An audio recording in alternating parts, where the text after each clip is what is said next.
Leave the guns fire and things that will bite. Yeah! Sleep with one eye open. Good thing you pillow time. That's it. Right. Enter night. Take my hand. We're off to Never Ever Land. Ah, that's so funny. Galdetu zenizkidan Hemezortzi abizenak Segitunan zemanun Purista bat zinela Aita mexikarra daukat Ama hijitu beltzak Unai Pelaio Pelas egiatarraren akustikoa duzue hau, badakizue, ekoizpenak ez duela mugarik eta saioaren bukaera aldenetan gainera erritmoa zertxo bait jeistea izan da geure erabakia, zuen hobe beharrez, alako puntxarekin ekin eta gero disko berria eskuartean eta naiz irratiko bigarren kafean zuzenean eta goixo ikusten duzuen bezalaxe. Alaxegoaz, baina bihar itzultzeko hitza eman da, mehatxua eginaz, mila esker beste behin ere, hor bestaldan izateagatik, badakizue, bihar gehiago, kolpez kolpe, antenatik. Du honetan ez dago zu bezain euskalduna Ikurriña bularrian jendeak ikus dezan euskalduna izango zera pertsona ez bezala ete digo akukuta arrazismoaren aurka ite digo akukuta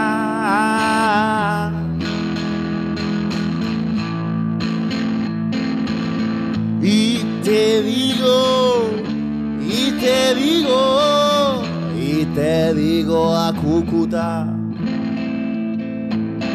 Y te digo akukuta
Nik ez dut inoiz izango buskeko mugikor bat Inoiz ez mugikor berri bat Hileran oso gutxirati Orain Euskaltelen bezero izateagatik estrenatu Samsung Boss G hau hilean 9 euro ordainduta Eta oraindik bezero ez bazara ere bai Euskaltel, zer nahi duzu bihar? Zure garapen pertsonal eta profesionala bermatzen duen lanbidea Etorkizun seguruago bat guztiontzat Ertzaintzan eta Euskadiko udaltzaingoetan sartzeko deialdi bateratu berria. Zatoz Euskal Poliziara eta eman zure onena.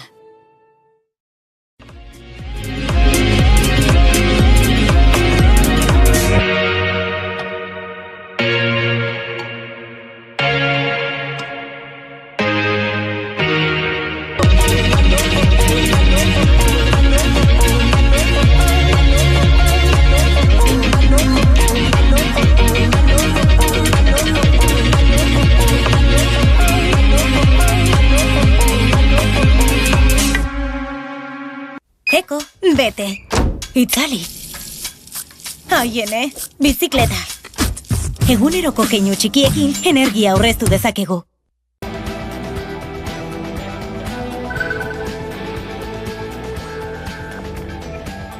Martxoak hiru elkarteak eta Lab Steilas eta SK sindikatuek elkarretaratze jendetsu egin dute gaur arratsaldean Gasteizen, 1976ko sarraskia oroitzeko manifestazioan ertzaintzak izandako jarrera salatzeko eta zaurituei naiz atxilotuei elkartasuna adierazteko. Martxoaren 3ko gertakariak errepresiorik jasangabe oroitzeko eskubidea aldarrikatu dute eragileek. Zaramaga auzoko oroitarriaren aurrean egin dute agerraldia dozenaka lagunen babesean.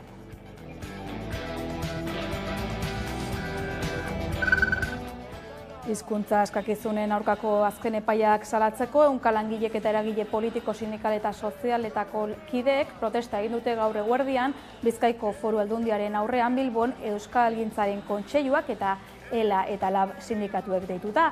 Langileek argi utzi dute ez dutela onartzen ehunka lanpostu publiko arriskuan jartzea, hizkuntza eskakizunak eskatzea diskriminatzailea dela aitzakitzat hartuta.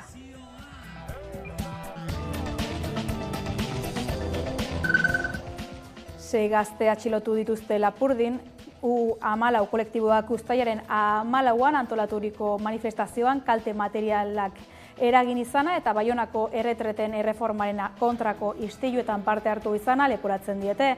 Goizeko 6 kaldera izan da atxiloketa eta Baionako polizia etxera eraman dituzte gazteak. Momentuz, poliziak gaztetako bat libre utzi du eta beste 5 atxiloaldia luzatu die beste 24 orduz.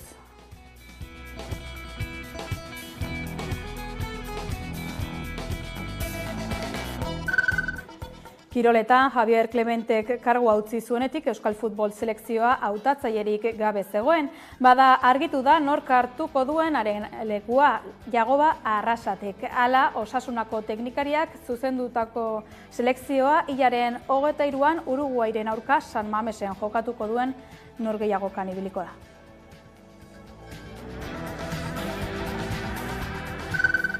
Aurkeztu dute aurtengo bizipozaren jaia, Hernanin egingo dute apirilaren 27an herriko eragileekin elkarlanean. Utzi da zubide berri bat, egiten zure alboa jarrita. Zurekin eman gura ditut urratsak, hurbildu aurki baten korrika. Eta jaialdi hontan bengoagatik emango diegu protagonismoa, etxeko familia hauei, aurra hauei, guraso hauei, eta denontzat tokia erekiko dugu, betikan. Baloreak landuko dira, bisibilizatuko da askotan ezkutatu den gauza hori, eta denontzat mundu berri bat erekiko da, bizipozati, eta jaialdia izango da, beste pauso bat gehiago. Bizipoza eskola den bezala, bizipoza berak egiten duen lana den bezala, jaialdia izango da, nolabai lanketa hori, bisibilizazio ariketa hori, baino jaia ere bihurtuta.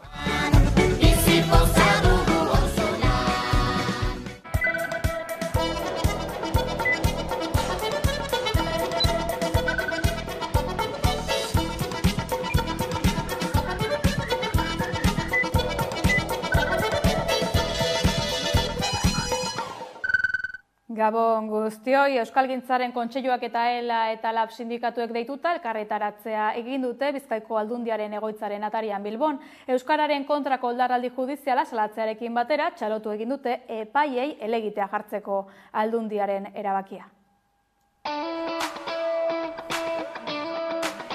Bilboko administrazioarekiko auzien 3 eta 6 zenbakiko epaitegiek Bizkaiko Foru Aldundiko 227 lanposturen egonkortze, promozio eta esleitze prozesuak baliogabetu zituzten euskararen ezagutza eskatzea diskriminatzailea dela iritzita. Sententziak lanpostuen esleipena amaitzear zegoenean, heldu ziren lanpostu publikoa eskuratzea zioazen langileen etorkizuna kolokan jarriz.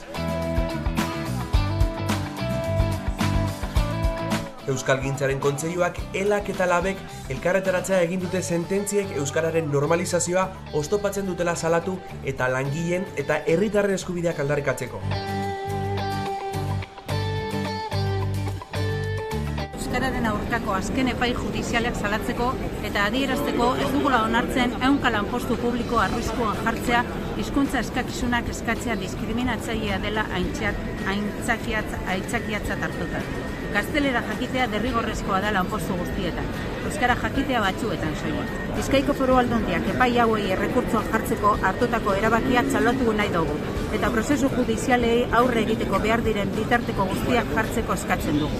Horretaz gain, kontseiluak, elak eta labek 15 urteko epean administrazioa euskalduntzea helburu duen akordioa azpimarratu nahi izan du Asier Izquierdo labeko kideak. Postu guztietan, euskarazko gutxieneko ezagutzak bermatzea nahi dugu. Horrela bakarrik, bermatuko baita euskaldunek euskarazko zerbitzua jaso ahal izatea. Gazteledunek bezalaxe. Bestalde, euskararen lege berri bat eta administrazioa euskalduntzeko hizkuntza politika berri bat eskatzen diegu indar politikoei. Bertaratutako guztiek ez dutela onartuko gaztelaniaren inposaketa ontzat ematea eta euskararen ezagutza privilegio moduan tratatzea aldarikatu dute.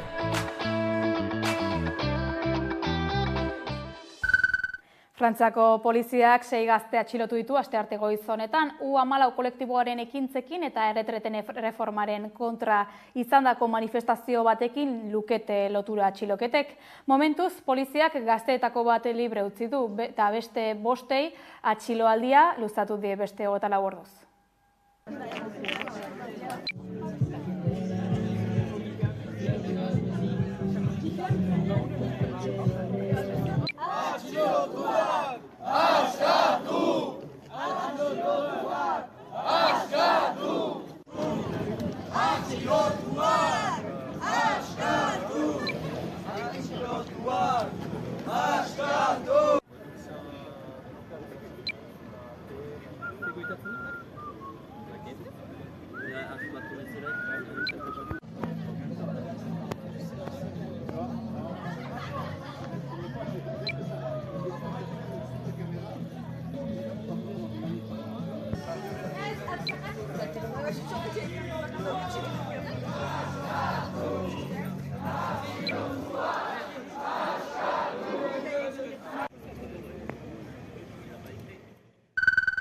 Erkorekak azkenaldian eginiko adierazpenetara goaz, Erkorekak atzo aditzera eman zuen EH Bilduren denda ostean dagoela kaleistiluen jatorria eta EH Bilduk salatu du ezin dela kanpaina modu honetan lokaztu.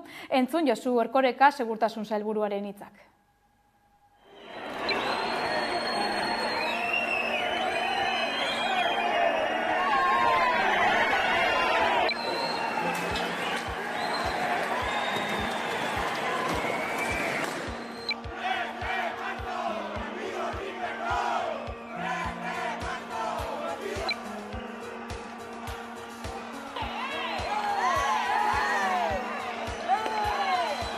Pues que estaba bien infiltrado, ¿no? Había un agente infiltrado, pero esto como en todas las policías democráticas del mundo, ¿eh? Es decir, que no hay ninguna novedad, ni creo que sorprenda a nadie.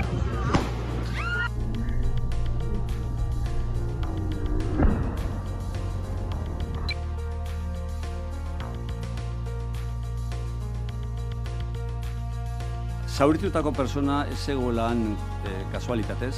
Foamak ez ziola zuzenean berari aurpegian emon, aldez aurretik beste bat eman ziola besoan, eta errebotea eman ziola aurpegian.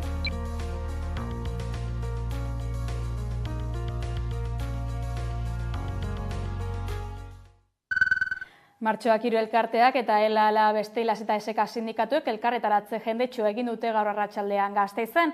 Martxoak 3an ertzaintzak izandako jarrera kritikatu dute eta jakinarazi 2 lagun zauritu zituztela. Batek hanka du zaurituta, poliziaren furgoneta batek harrapatuta eta besteak masailezurra du hautsita itxura guztien arabera FOAM jaurtigailu batek jota. Ditugun datuen arabera, orain pertsona batek ertzaintzak pertsona bati mandibula purtu zion 2 lekutan eta ebakuntza baten zain dago momentu honetan ezin izan da bertaratu honetara, asmoa eduki bai, baina ezin izan da bertaratu horrengatik, ingresatuta dagoelako momentu honetan eta beste pertsona bati beste pertsona batek peronea apurtuta daukan edo ez, konfirmatu behar diote. Hori dira, ditugun datuen arabera.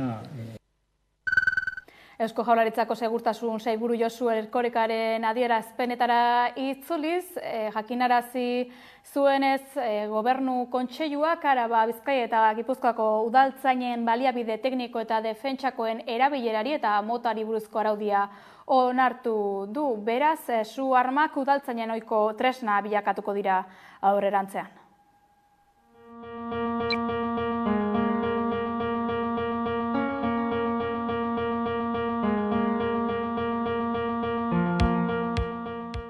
Artikulu honen arabera, udaltzaingoko kidegoetako funtzionarioek erreglamentuzko zehaztutako armak, bitarteko tekniko operatiboak eta babes bitartekoak eramango dituzte. Aurrikusten du, alkateek erabaki dezaketela, polizia zerbitzu jakin batzuk armarik gabe egitea.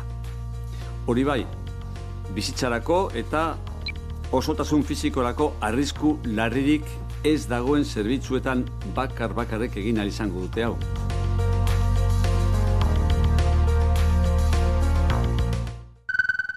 Bestalde, ostiral honetan martxoak 8 izango da emakumeon nazioarteko eguna. Ildo horretan, Gipuzkoako aldundiak ere bat egin du. Emakumeen alduntzea bultzatzeko konpromiso hartu du, bai eta beren bizitzak modu autonomoan zuzentzeko eta bizitzako esparru guztietan berdintasun baldintzetan parte hartzeko aukera emango dieten baldintzak sortzen aktiboki laguntzekoa ere. Konta iguzu, Dane Arbeo. Gipuzkoako Kontseiluak aldundiaren adierazpen instituzionala onartu du martxoaren 8 dela eta emakume nazioarteko eguna. Eta urtengo leloarekin bat egin du. Zuetaz harro, ahaldundutako emakume bakoitzaren atzean, ahalduntzera bultzatu duen beste emakume batzuk egon dira. Lelo horrekin bat etorriz foru erakundeak adierazpenean aitortu egin ditu adineko emakumeek eta mugimendu feministak gaztenen ahalduntzean egindako ekarpenaren balioa eta belaunaldien arteko harremanaren garrantzia. Ostiral honetan bertan martxoaren 8 Hamaika telebistan emakume nazioarteko egunean egingo diren mobilizazioa jarraitu ahalko dituzue. Emakumeak desabantaila egoeran gaude oraindik eremu askotan, baita gure lurraldean ere. Eta beraz, emakumeen eta gizonen berdintasunaren alde, benetako berdintasunaren alde egiten dugun lana eta daukagun konpromisoa berresten ditugu. Berdintasun politikak funtsezko elementuak direlako gizarte justu bat eraikitzeko, bai egungo Gipuzkoan eta baita etorkizunekoan ere. Emakume langilearen nazioarteko egunarekin jarraituz, sarek beste urte batez plazaratu nahi izan du euskal emakume presoek bizi duten egoera. Emakume izate soilagatik are bakartuago eta are urrunago egoten direla azaldu dute eta sistema patriarkalaren adierazle garbienetarikoa den kartzela sisteman zigor krudelago bat jasaten dutela.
Martxoak 8 heltzear dela, dimentsio guztiak lelopeko kanpaina aurkeztu du Euskal Herriko mugimendu feministak. Kanpainaz eta emakume langileon nazioarteko eguna hitz egiteko, pantailaren beste aldean dugu Ekine Petriarti, Euskal Herriko bilgune feministako kidea. Ongi etorri, Ekine.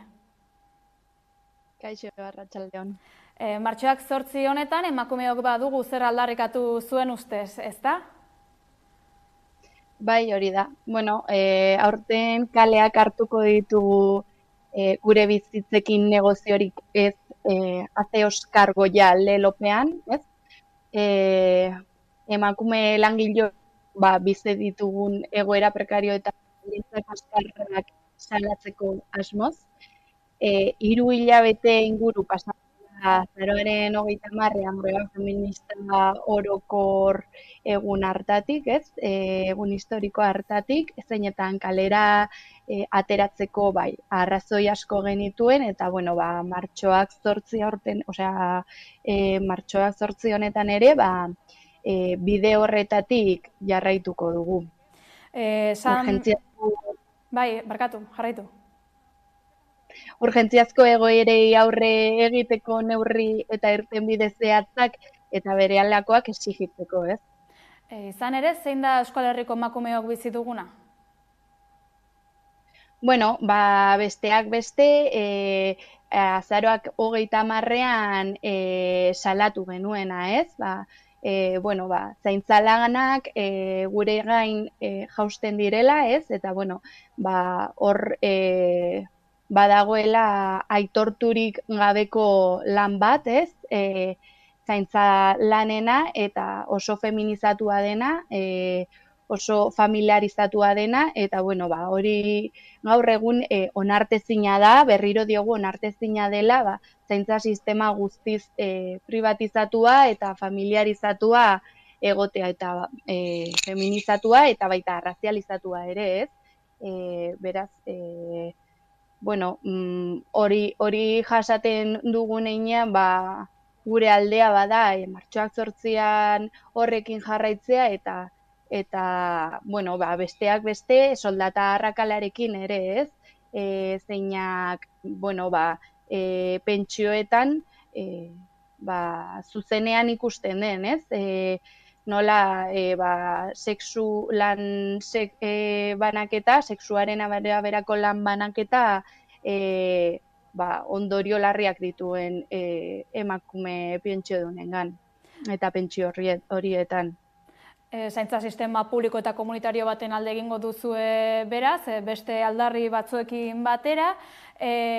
Leloari begira, esan bezala, dimentsio guztiak lelopean antolatu duzue kanpaina, zer barne bildu nahi izan duzue lelo honekin? Bai, bilgune feministatik dimentsio guztiak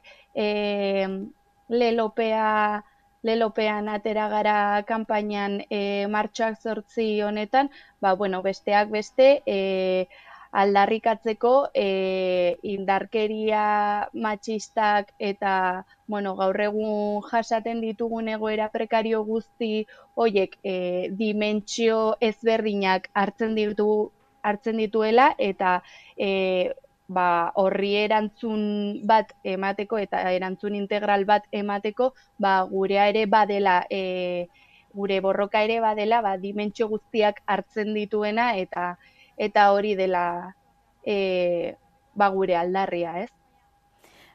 Aldarriekin batera, zer da proposatzen duzuena bilgune feministatik?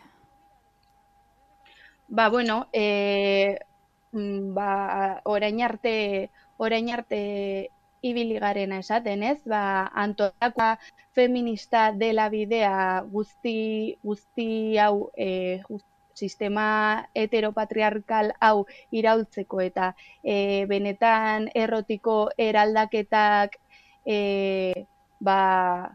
proposatzeko, ez? Eta antolakuntza feministaz aparte eta kaleetan egin dezakegun borrokaz aparte, lan handia dagoela ere instituzioetan, eragile sozialetan, ez?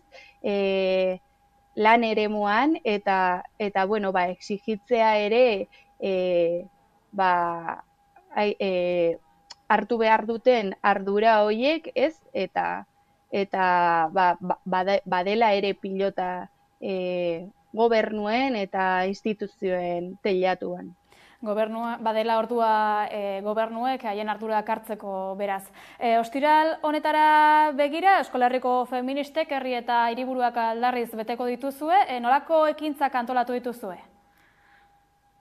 Herri ezberdinetan mobilizazio ezberdinak egonen dira, goizean zehar bai arratsaldetan Euskal Herriko mugimendu feministak deitu dituen deialdiak izan dira, antolatu dituen deialdiak izan dira Bilbon arratsaldeko 7etan Jesusen bihotzetik, Iruñean ere arratsaldeko 7etan Antoñutitik, Donostian Antiguako tuneletik 6:30, Baionan 6etan Herriko Etxeko plazatik, eta Gasteizen 6etan San Antonetik. Maika telebistatik, mobilizazioek jarraipena emango diogu ostiralean, orduan adi ibili, gauzak horrela, amaiera emango diogu elkarrizketari, esker mila Ekine Petriati, Euskal Herriko Bilgune Feministako kidea, gaur gurean zuen aldarriak aurkeztearren. Bai, eskerrik asko zuei. Sindikatuek ere greba babestuko dute, esaterako, elak etxeko langileek hitzarmenduin bat izan dezaten aldarrikatuko du. Elak Nafarroako gobernuari eskatu dio etxeko langileei garbikuntza sektoreko hitzarmena aplika diezaiela. Langileen estatutuak bide hori gaitzan du 7.000 langilek baino gehiagok bere lan baldintzetarako legezko estaldura lor dezaten. Sindikatuak etxeko langileen egoera aukeratu du aldarrikapen nagusitzat martxoaren 8irako. Elak emakumeen nazioarteko eguneko ekitaldi konfederala eginen du Gasteizko Europa jauregian. Etxea lantokia denean, konbenio para todas, ekiparazioa lelopean, Gasteizko kaleetatik egingo den manifestazioaren buru izanen da. Elaren aldarrikapen nagusia etxeko langilei antzeko beste sektore batzuetako hitzarmen kolektiboa aplikatzea da. Hala nola, etxesetzeko zerbitzukoa edo garbikuntza sektorekoa.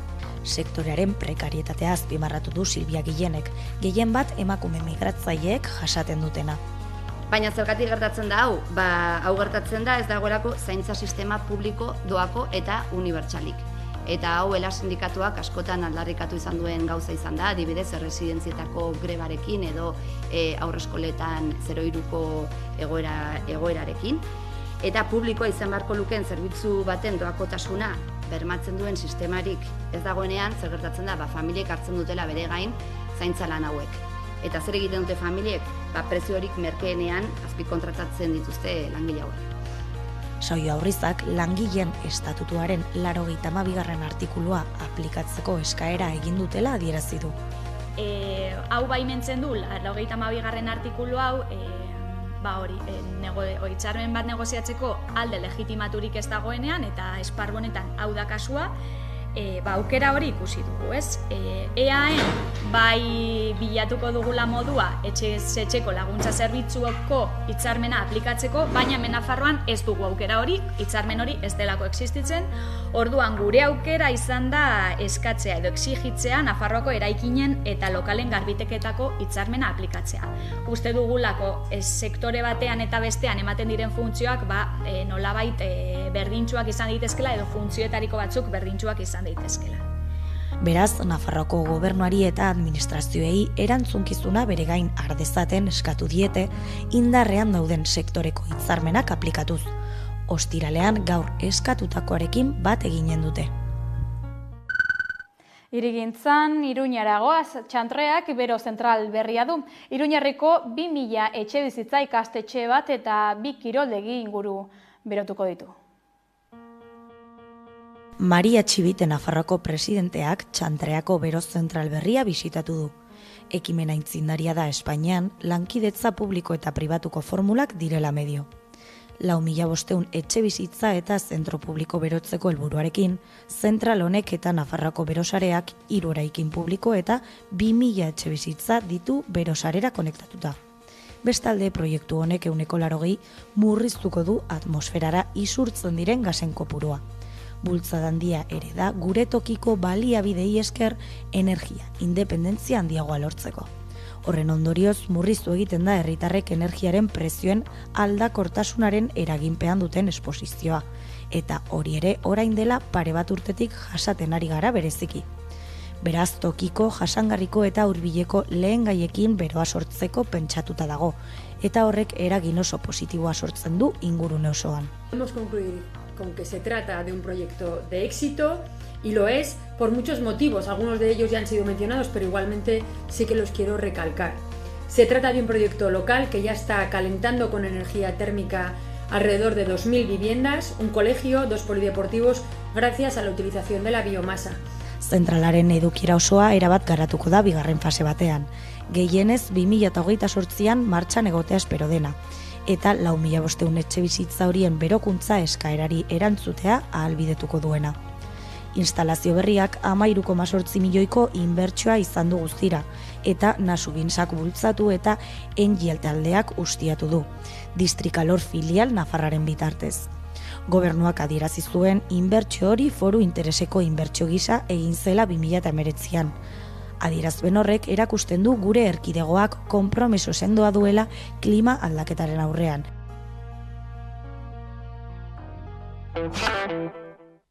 Eremu azpigaratuetan ekipamenduak eraikitzeko asmoarekin ekitaldiak antolatzen dituen kolektiboa da Harriz Herri kolektiboa. Kolektiboaren proiektua hitz egiteko pantailaren beste aldean dugu Lei Montekatine, Harriz Herri kolektiboko kidea. Kaixo Lei. Kaixo, arratsaldeon.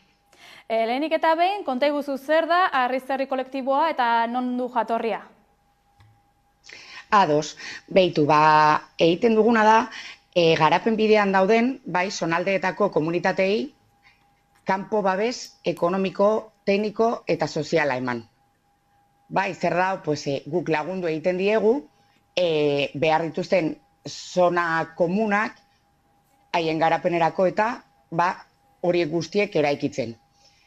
Nondik sortzen da hau guztia? Gure ekidetako bat, arkitektura ikasi du, arkitekta da, eta berak, ikusten du, arkitekturak badaukala azpiegituren bidez, aukerarik ez duten eremuetako bizi baldintzak hobetzen laguntzeko gaitasuna, bai.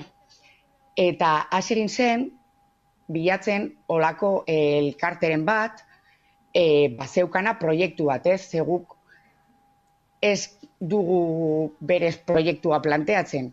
Lagundu egiten dugu bertako elkarte batek duen proiektua aurrera eramaten, bai?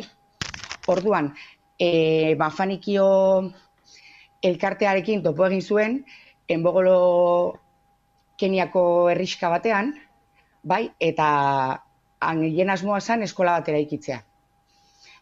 Umek oso urrun baitzeukaten eskola eta behar zutelako bertara joateko. Orduan, hasiera baten, ez zegoen dirurik horretarako, berak jarri zuen dirua, lagunek, eta bar. Orduan, gela bat eraikita egon zanean, diru askatzeko alako kofrundin bat egin zan. Eta, horren bidez lortu zena bebai da, herri hoietako eta garapen bidean dauden zonalde hoietako errealitate hori ez ikustaraztea. Orduan, harrezkero, diru hori lortuta, inguruko jendeak proiektua elkartzen ezagutzen genuen, elkartu egin ginen, eta pentsatu genuen. Zer dakigu egiten? Guztiok musikaren inguruan, eta herri mugimenduetan, eta ibiliak garenez, ekitaldiak antolatzea. Eta diru hori, kasu honetan, horrelako gauzak eraikitzeko erabiltzea, bai. Eta zer lortu nahi dugu honekin? Lehen aipatu bezala hori, komunitate horien hazkundea eta autogestioa bermatuko duten baliabideak eta tresnak haien eskura jartzea. Bai, espazio komunitario horien bitartez. Baina hori da, guk ez dugu eraikitzen, baizik eta haiek eraikitzen dute eta guk babes edo laguntza hori ematen diegu. Babes edo laguntza ematen diozue voluntarioek beraz Euskal Herritik, baina bertan haiek egiten dute, haiek eraikitzen dute, ez, eskola? Horixe da, guk egiten duguna, guk voluntarioak gure lana voluntarioa da, kasu horretan inork ez du etekin ekonomikorik ateratzen, bidaiak geuk ere bertara joaten garenean laguntza emoteko dena delakoa guk geuk ordaintzen ditugu, baina lortzen dugun diru guztia komunitatearen txatoa, bai? eta hori, guk lortu duguna materiala eta eskulana ordaintzeko, haiek eraikitzen bai dute.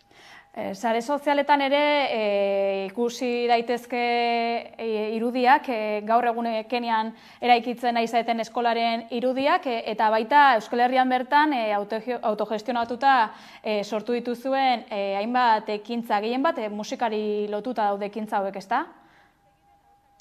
Bai, egiten ditugu kontzertuak eta, baina bueno, hori bakarrik, elkartasunen kanteak, egin izan ditugu Gabonetan, kirol txapelketak, oraintxe martxan ditugu, martxoaren 23an dardo txapelketa bat antolatu dugu Bilbon, maiatzean mus txapelketa bat antolatuko dugu Gernikan, azoka txikiak ere antolatzen ditugu, bai, hainbat modutakoak. Eta diru guzti honekin, Keniara bidaliko duzue orduan, ezta? Proiektuari begira, Keniako egoera nolakoa den ere ezagutarazten duzue?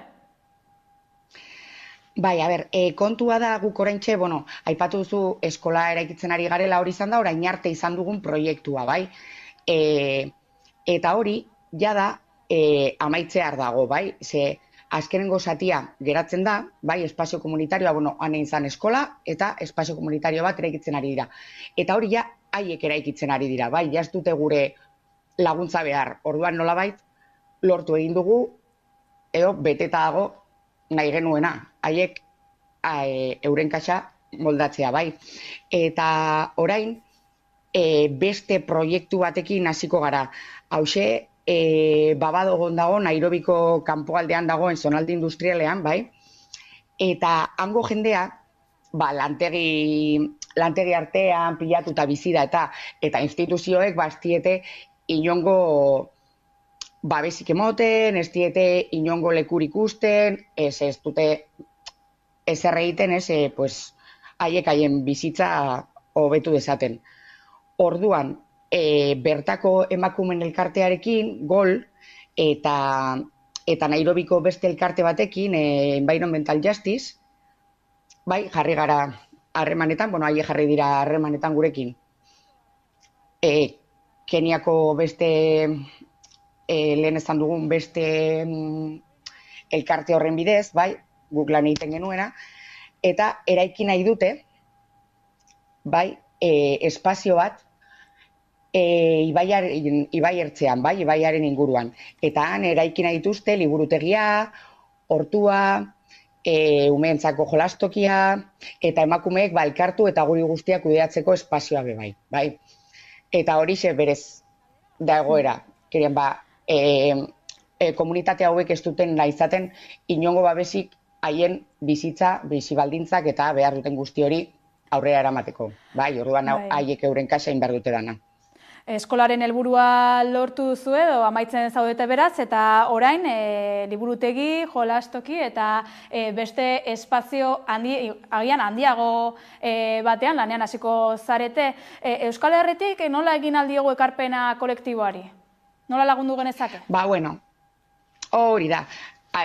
Garrantzitsu bat ikusten dena obio diru ekarpena, bai, eta hortxe badaukagu gure kontua eta bertara transferentziak egin daitezke, bai, horietikoa, gero, bereziki egiten ditugun, dirua lortzeko egiten ditugun ekintza horietan parte hartzen, bai, hartzaile moduan, partaide moduan, edo laguntzaile moduan, hau da, adibidez, enkantea egiten denean, artista bazara, zure artelana jar dezakezu bestek erosteko, eros dezakezu, edo baita antolatzen ditugun ekimenetan, laguntzean ebauzu antolaketan, edo dena delakoa, hori ere egin daiteke. Bai? Eta beste modu bat ere da, egiten duguna, elkar banatzea. Bai familia, lagun artean, lanean, sare sozialetan, horrela jende gehiagok ezagutuko du, eta jende gehiagorengana helaraziko dugu komunitate hauen errealitatea, ez? Ea zuen helburua lortzen duzuen, azken galdera honekin amaiera emango diogu elkarrezketari, mila esker lehi eta zorte hon eskolaren eta proiektu berrien eraikuntzarekin. Mila esker zuei, agur. Ekonomian EHUko irakasle eta ikertzaileen grebak erantzun oso nabaria izan duela esan dute sindikatuek. Martxoak 6ko grebari ekin diote EHUko irakasleek izan ere, LAB, Esteiaz eta ELA sindikatuek martxoak 6an EHUko unibertsitateko irakasle eta ikertzaileak grebara deitu dituzte. Elkarretaratzeak egin dituzte Bilbo eta Donostian hezkuntza ordezkaritzaren aurrean eta Gasteizen errektoretzan. Sindikatuen arabera, kampus guztietan grebak jarraipen oso zabala izan du. Fakultate askotan ez da ia klaserik egon. Hilabeteak atzera urrian eta abenduak egindako greba eta mobilizazioek ez dute emaitzarik izan sindikatuen arabera. Ez da errektoretzarekin izandako bilerak ere. Berriro ere EHUko zuzendaritzari eta Eusko Jaurlaritzari beraien aldarrikapenak adierazi dizkie. Irakasle ordezkoen prekarizazioarekin amaitzea, lan zama jaistea eta 41/2008ko dekretu aldatzea besteak beste. Egitura arazo hauek eragin handia dute hezkuntza sistemako langile guztiengan, baita irakaskuntza eta unibertsitateko kudeaketan ere. Honako hau salatzeko martxoak 12an beste greba egun bat deitu dute, komunitate osoko langilei zuzendutakoa. Lehen sektorea izpide hartuta, traktoreak Eusko Jaurlaritzaren aurrean bildu dira protestekin jarraituz. Antolatuak dituzten 3 protesta egunetatik bigarrena dute gaurkoa. Protesta kasi zirenetik hilabete bete denean, Eusko Jaurlaritzaren inguruak hartu dituzte Arabako laborariek. Bigarren egunez jarraian, goizeko 10:00 hasita, Jaurlaritza inguratzen dituzten kaleetan zehar abiatu dira euren traktoreekin, UAGA sindikatuak eta Trebiñu eta Araba landaren alde elkarteak deituta. Arratsaldeko 5:00 Bittor Oroz nekazaritza sailburu ordearekin bildu dira erakundeen inplikazioa eskatzeko. Hitz egin behar dugu guztiekin, hori dudarik gabe, ze hortik dator konponketa, baina azkenean ez duena balio da bilerak izatea, hitz polita jartzea mahai gainean, baina gero efektiboak ez direnak. Egin behar direna da, efektiboak diren legeak, efektiboak diren hitzak eta hau ezin da gelditu politikan. Ekintzetan gelditu behar da. Aldarrikapenen artean, nekazaritza politika bateratuaren ordainketa, gazteak sektorean sartzea errazteko plana, edota lur erabilgarriak okupatuko dituzten makroproiektuak gelditzea. Lurraren espekulazioaren kontrako legeak bideratu behar dira. Fotovoltaikoak, eolikoak, lurraren defentsa irmoa behar dugu. Otsoarekin daukagun arazo larria bideratu egin beharra dago, eta azken urte honetan EHE bezalako gaixotasunak ekarri dituen arazoak eta ditugun arazoak ezagutzen ez ditugunak zehaztu behar ditugu. Arabako Foru Aldundiari ere zuzendu dira. Asteartean jasangarritasun, nekazaritza eta natura ingurunearen foru diputatuarekin, Amaia Barredorekin izandako bileran aurrerapenak eman zirela baieztatu du UAGak. Bezaren buelta, guk aurreratu genuen bez guztia, ordaindu beharko likidute hilabete honen bukaera baino lehenago, eta baitere fiskalitatean baitere lortu dugu orain arteko fiskalitatea bat mantentzea. Mobilizazioak ostegunera arte luzatuko dira. Araban ez ezik, protestak beste lurraldeetara zabalduko dira ere. Martxoaren 19irako mobilizazioak deitu dituzte UAGA eta Gipuzkoa eta Nafarroako N sindikatuek. Eta lehen sektorean segiz, Aldundiak 4,5 milioiko laguntza deialdi aktibatu ditu lehen sektorea bultzatzeko. 3 milioi bideratuko dira muga naturalak dituzten eremuetarako ustiatigietara eta 1,18 milioi nekazaritza, ingurumen eta klima konpromisoetara. Zer nolako laguntzak dira horiek, Udane? Gipuzkoako Aldundia laguntza berriak iragarri ditu lehen sektorean. Lehenengo laguntza lerroa mendi eremuetan dauden edo muga natural nabarmenak dituzten nekazaritza ustiategiei zuzenduta dago. Nekazariei konpentsazioa emateko eremu horietan nekazaritza ekoizpenak dituen mugengatik. Horrela, biodibertsitatea, natura balio handiko nekazaritza sistemak eta paisaien egoera berreskuratzen, zaintzen eta hobetzen lagundu nahi da. Gaur onartu diren laguntza hauek, tresna bat dira, gure baserritarren ekarpena babestu ahal izateko. Garapen jasangarria eta ura, lurzorua eta airea bezalako baliabide naturalen kudeak eta eraginkorra sustatzeko, biodibertsitatea kontserbatzen laguntzen dutelako, ekosistemekin lotutako zerbitzuak indartu eta habitatak eta paisaiak ere kontserbatzen dituztelako, animalien ongizatea hobetzen dute eta baita kalitate oneko elikagaien, elikagai seguruen eta 0 kilometroko elikagaien ekoizpena bultzatzen dutelako. Araba, Bizkaia eta Gipuzkoako kimika sektoreko langileak hitzarmen propioaren alde mobilizatu dira gaur. Araba, Bizkaia eta Gipuzkoako kimikaren sektoreko langileentzat hitzarmen propio bat aldarrikatu dute ELA, LAB, Comisiones Obreras eta UGT sindikatuek. Salatzen dutenez, enpresek akordio estatalarekin eroso daude eta ezezkoa eman diote langileen eskarei. 3 lurraldetan sektore honetan lan egiten duten 15.000 lagun ingururentzat lan baldintza duinak bermatuko dituen hitzarmena aldarrikatzeko elkarretaratzea egin dute Gasteizen. Kategoria batzutan gutxingo soldata justu pasatzen dute, eta zentzu hortan basandako hauek gustora daude hango baldintzekin, baina guri tezkigu balio. Gure beharrak ez dituzte betetzen, ez digute erantzun behar diguten bezala, eta argi daukegu, hemen lan iten baldin badegu, hemen negoziatu berritugula gure lan baldintzak eta bizi baldintzak. Nafarroan ere hitzarmen propio baten aldeko mobilizazioak burutu zituzten pasaden astean LAB eta ELA sindikatuek. Han egoera pixka desberdina da, Komisiones eta UGT ez daudelako, ez dutelako bat egin zentzu hortan, baina gure posizioa iguala da autonomi mailan, EAE mailan eta Nafarroa mailan. Bai, uste dugu Hego Euskal Herrin bere osotasunen behar dola hitzarmen honen negoziaketa eta bat lehenengo baldortze hori, eta bai hemen eta baian gure helburua berdina da bai.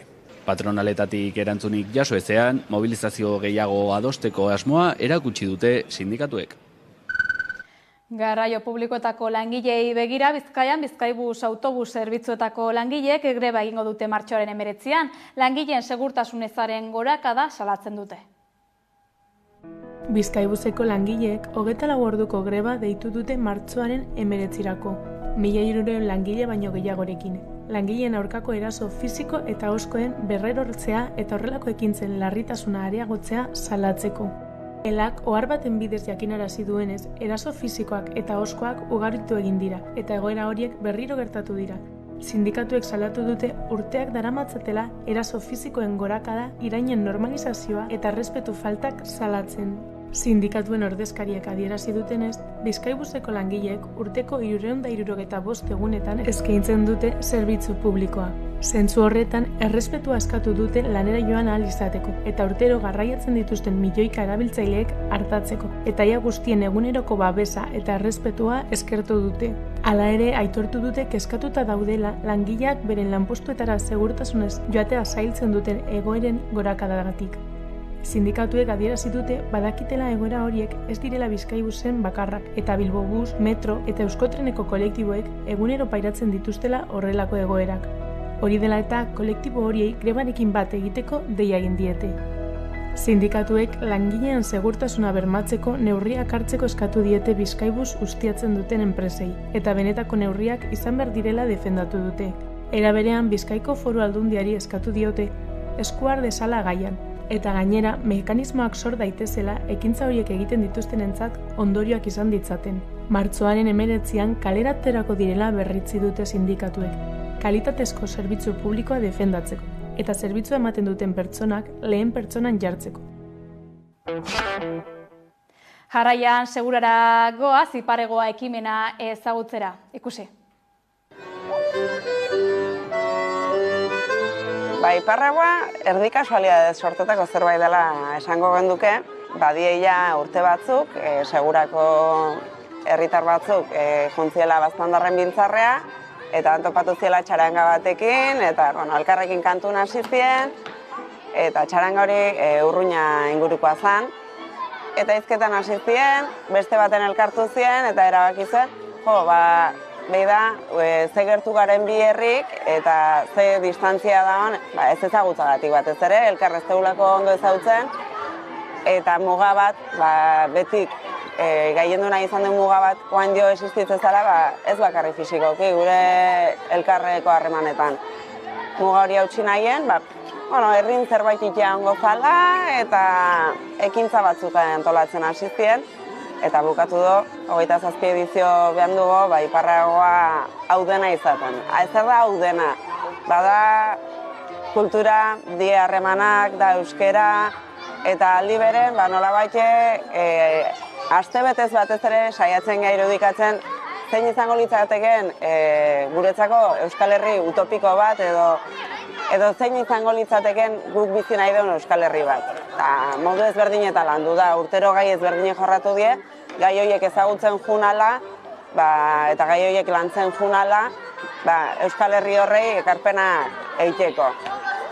Eta batez ere bi harremanak. Harremanan bidez ezagutzen deulako gaie, harremanan bidez ezagutzen deulako pertsona, eta harremanan bidez ezagutzen ditugulako leku bakoitzeko realidadea. Eta, aurten adibidez kantu aukera dudan bezala, hasieratan izan zen lurraldez lurralde lantzen junginen, diaspora ere landu izan da. Eta, ez dakit, hori dana da iparragoa. Kultura, euskera, nortasuna, harremanak. Iparragoan sorreran kantua egon zen, eta irutzen zitzaigun Euskal Herriko historian zehar kantuak sekulako presentzia eta garrantzia eukidula, ez? Bai, historian behan transmision, euskeran transmision, borrokarako eta lanerako tresna ere izan da, eta Iparragoan presente egon da hasieratik eta horregatik aukeratu du kantua. Horren ingurune bi hitzaldi garrantzitsu antolatu die. Gero, Idoiak esan duen bezala, etorri die Urruñako haurrak, oinarritako bat harremanak dielako, eta hemen umeek elkarrezagutzeko. Bihar izango da sukaldaritza tailerra, eta ostegunetik, egitarau nahiko potentea dugu, ostegunetik aurrea. Ostegunen Etxepareko etorriko zaizkigu, Etxepareko 50 gaztetxo, ostiralen beste 50, beraiek ere ekarpena egitea datoz, ez datoz antolatutako jai batea, eta ekarpen garrantzitsu egiten du bertan. Antolatuko dituzte umentzako jolasak, korrika txikien, ikuskizuna ere bai, eta ostegun gauen gero eukiko dugu bertsoafarie, Ametsarzaluz eta Ondintzen beteekin. Ostiralen, Etxeparakoekin jarraituko du, baina gauean ja iluntza parten, kale animazioa izango da, kontzertuke ongo die, sagardo daztaketa, eta ondoren larun bat goizen, bote luzea eukiko deu, eta gazte bazkari ere bai, garagardo daztaketa, iluntzan, taloak, eta gauen kontzertuk. Eta iganden, eukitzen dugu, asteari amaiera emateko ekitaldi nagusie, eta lehen esan bezala, kantue ardatz hartuta egingo da ekitaldi nagusi hori, eta ondoren herri bazkari eta amaitzeko imuntzota bloki.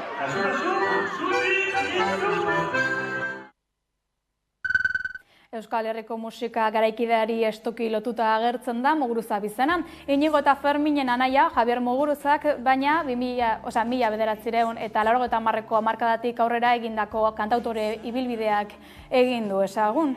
Jose Ripiau musika taldeko kide izandakoak diska berria atera du jazz eta pop lasaia uztartuz. Arratsaldeon, Javier. Arratsaldeon. Musika taldeetan ibili izan bazara ere, paraleloki bide luzea duzuekina, bakarkako lanetan. Hainbat disko atera dituzu, aldaketan abari duzu lehenengo diskotik azkenengora? Bai, aldaketan bila, ez bakarri lehenengotik azkenekora. Hor egon dira formatu ezberdinak, instrumentazio ezberdinak, musikari ezberdinak ere bai. Orduan horre guztiak eragiten du azkeneko emaitzean, emaitzan. Kasu honetan berezia izan da, ze hartu ditut hainbat kantu Iñaki Irazuk idatzitakoak, hitzak Iñaki Irazurenak, eta egin ditut bertsio, autobertsio edo errebizio bat kantu hoiena, baina banda batekin. Lagun batek esan dit deituriko diska da atzo argitaratu zenuena, esan bezala, Iñaki Irantzurenekin elkarlanean. Ez da elkarrekin lan egiten duzuen lehenengo aldia, ez da? 30 urtez egin dituzue bestelako lanak, nolako harremana duzue? Bueno, harremana da, Bea Bilbon bizi da, Irunen, harreman pertsonala esan nahi dut. Eta orduan ez gea askotan ere ez gara ikusten. Baina, bai, uste diogula harreman mota horri, ez? Gelditzen gara urtean behin, urtean bitan. Beak ekartzen ditu, bere hitzak, bere testuak. Nik aukeraketa bat egiten dut, zerbait hartzen dugu, hitz eta pitz aritzen gara. Eta, bueno, holaxe joan gara, ez? Elkarlan hortan, zuk diozun bezala, 3 hamarkadaz. Eta, bueno, harreman polita da. Polita eta emankorra, nik uste. Hiru hamarkada hauetan zenbat abesti sortu dituzu elkarrekin? Bueno, guztira izan dira 32 kanta, eta prentsaurrean esaten nuen bezala, erraz esaten da, baina kasu gutxi izango dira segurazki, 32 kantu, artista batek 32 kantu, poeta berarenak musikatu izana, nik uste dut nahiko kasu bakana izango dela, bitxia. Bai, esan bezala, lagun batek esan ditu izena diskak, zuen laguntasunarekiko lotura du izenak, edo... Bai, hasiera batean, bakizu, beti planteatzen dira zalantza horiek, ez? Izen bat jarri behar zaio, eta bar. Eta orduan nola aspaldiko kantu batek esaten zuen, titula zuen lagun batek esan dit, iruditu zitzaidan borobila, ez da? Esan nahi dut, azken finean hori da, lagun batek esan dizkit hitz horiek edo pasa dizkit edo nolabait adierazi, helarazi hitz horiek nik gero hartu eta musikatu ditudanak. Orduan, bueno, iruditu zait aproposa. Diskaren aurrerapen bat da hasieran entzun duguna, jaka zar bat abestia zen zehazki. Nolakoa izan da abestiak sortzearen prozesua? Bada nabarmenduko zenukeen kantarik? Hori zaila da. Prozesua izan da batetik aukeraketa egitea, hori behar bada zailena izan da. Aukeraketa, ze 32 kantu horiek ja galbae batetik jakina, hori urtetan zehar, ni joaten nintzen ja aukeraketa bat egiten, eta orduan 32 horietatik bigarren aukeraketa hori 11, azkenean 11 kantu horiek osatzen dutena, disko osatzen dutena, erabakitzeko, ez da erresa izan, eta gero, bueno, gainerakoa ez da izan hain komplikatua, maila handiko musikariak aritu dira. 2019an grabatu genuenean Geltokiak izarretara, Barnasans festivalak eskatuta, edo enkargatuta, erabili nuen, bueno, ez zehazki banda hori, baina ia banda bera, eta jende horrekin grabatzea erresa da, denok estudion sartu, batera grabatu, maila handiko musikaria dira. Maila handiko musikariak eta ez da lehenengo aldia gainera elkarrekin lan egin izan duzuena. Diskari begira laguntasuna izan du orduan ardatze diskak? Hombre, laguntasuna importantea da. Zure baimenaz gauzatxo bat esan nahi nuen, musikariak aipatu ditut, baina gero, gainera aste honetan bereziki uste dut aipatu beharra dagoela, bi gonbidatu berezi egon direla Maite Larburu, kantari aparta eta, bueno, bibolin jole eta aktore eta, bueno, denetik egiten duena. Eta bestetik, Mireia Otzerin Jauregi. Mireia Otzerin Jauregi izan da urtetan nire ondoan koroak egiten eta besteen aritu den kantari aparta, eta Maite Larburu nik uste denok ezagutzen duzutela. Diskaren atzean, izen handiak daude orduan, laguntasuna hitz egiten genbilen aurretik, esan genezake, omenaldi bat ere badela agian lagun hauei? Bai, enekien ze hitz erabili. Azkenean, omenaldi moduko, keinu, maitasun, keinu bat, nola baiteko aitortza ere bai. Gero egia da, Iñakik aurten urte batzuk, urte kopuru borobil bat beteko duela, eta hori ere aitzakia izan zen, iaz, hasi nintzenean bueltak ematen eta pensatzen, nola izan, nola eduki keinu hori, horrek ere izan zuen bere pisua. Baina bai, pisu gehien hartu duena izan da laguntasunarena. Bai, 11 kanta dituen diska hau, denetan dago jada salgai, YouTube edo Spotifyen ere entzun daiteke, ezta? Bai, baina kontuan har dezala, entzuleak, Spotify eta YouTube eta gainerako horietan, artistari ordaintzen zaiola miseria bat. Ez dut esaten inor errodutzeko eta ezer, baina gutxienez kontziente izan gaitezen. Kontuan izango dugu, zoragarria da zuen moduko abeslariak gurean izatea, mila esker, Javi Muguruza, gaur gurean lagun batek esan dit diska aurkeztearren. Ongi izan? Plazer bat izan da, ondo izan. Muguruzaren diska berriaren trailerra ikusiko dugu jarraian zatitxo bat behintzat.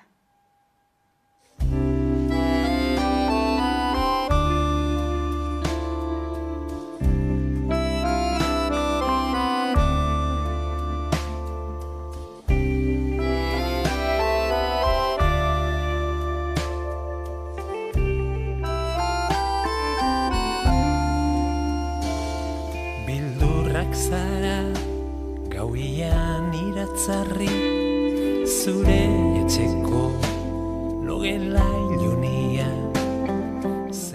Bueno, Javierrekin izan dudan harremana,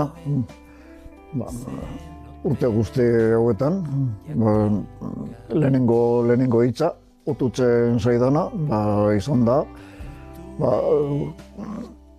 kontu, zerbait handia, izan da, bat egitea, gure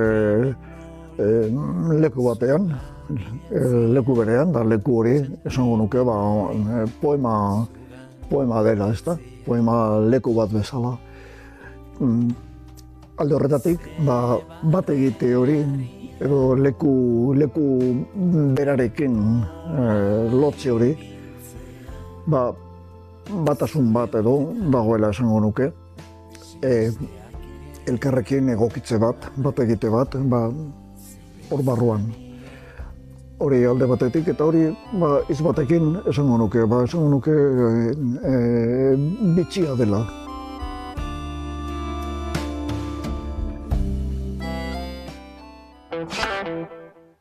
Trailerrarekin heldu gara buletinaren amaierara. Hauek izan dira gaur-gaurkoz jaso ditugun albisteak, bestela ere badakizue sartu gure sare sozialetan edo hamaika.eus atarian zinka taldearen Bigetzia bestia da ez zuten hasi zaretena. Bihar arte.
Eko, bete.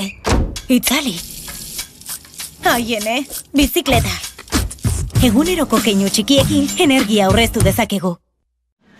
Nik ez dut inoiz izango Boscheko mugikor bat. Inoiz ez, mugikor berri bat, hilean oso gutxiratik. Orain Euskaltelen bezero izateagatik estrenatu Samsung Bosch G hau hilean €9 ordainduta. Eta oraindik bezero ez bazara ere bai. Euskaltel, zer nahi duzu bihar? Badator, 23. korrika. Zure herriko kilometroa ikusi nahi duzu? Erreserbatu ezazu Hamaikako web orrian eta prest dagoenean zuzenean bidaliko dizugu. Sartu, irubebikoitza hamaika.eus/23 korrika atarian, bete zure datuak eta bideoa prest